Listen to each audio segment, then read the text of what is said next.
Hello, welcome to part 2 of my Llandudno trip video. Llandudno, whatever it's called. We left Llandudno on 49% state of charge, with 159 miles remaining. I needed 110 to get home, but I wanted to have a bit of a buffer. So I decided to drive back in Ipedal mode and see how I got on.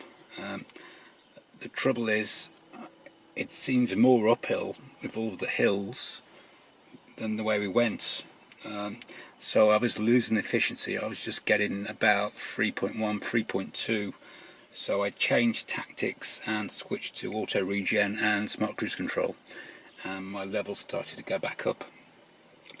So overall, for the whole journey, I managed 4 miles to the kilowatt hour, which isn't bad, but my projected range is now down to 317, where it had been 327 I think when I got to Llandudno.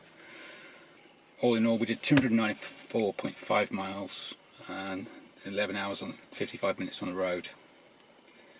On the way back we diverted to Wrexham because I was getting worried about my buffer was disappearing, so we stopped at a Tesco's and I had a free top up.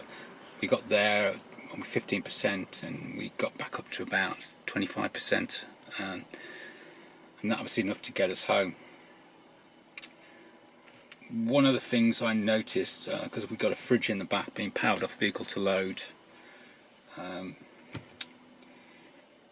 if you're being charged, the vehicle to load is disabled because of the way that the inverter works. You'll see it in the video. The plug goes red, which means it's not available, so it's not blue and it's not green. Blue means on standby, and I think green means it's actually on. So it's best to probably power the fridge off 12 volt because it has both connections, so I'll remember that in future. At which church we used the built-in Satnav on the way back. It was sending me into the wrong lanes because the lanes had clear road markings. The left-hand lane was to turn left and the right-hand lane was to go straight over. It was telling me to go into the left-hand lane, so it did that a couple of times. So Satnav's just a bit out of date in that respect.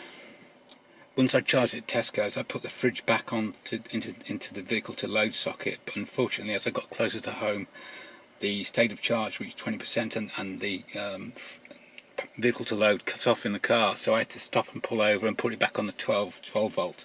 So as I say, I remember next time 12 volt, it's less hassle because of that limit on the state of charge. You can't go below 20.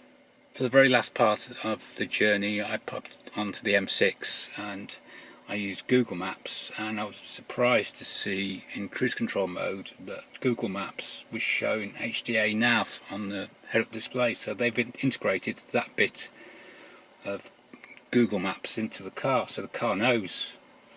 So it must mean that the car's using Google Maps to self-drive around any of the bends. So that's new again. I also noticed as we were getting closer to chargers, there's now colour coding. That orange arrow means the charger's in use, so it's probably not worth going to. If it's a different colour, I think it's green if you're approaching it and it's free. That's why I'm reading it anyway. So that's new in this version of the head unit software. Anyway, it was a good journey. Apart from the iPedal on the way back, it's been an excellent journey. I did find throttle response on iPedal a bit of a nightmare with heavy regen turned on, and the car was just very sluggish to pull away, but that's what you get for having heavy regen. Thanks for watching.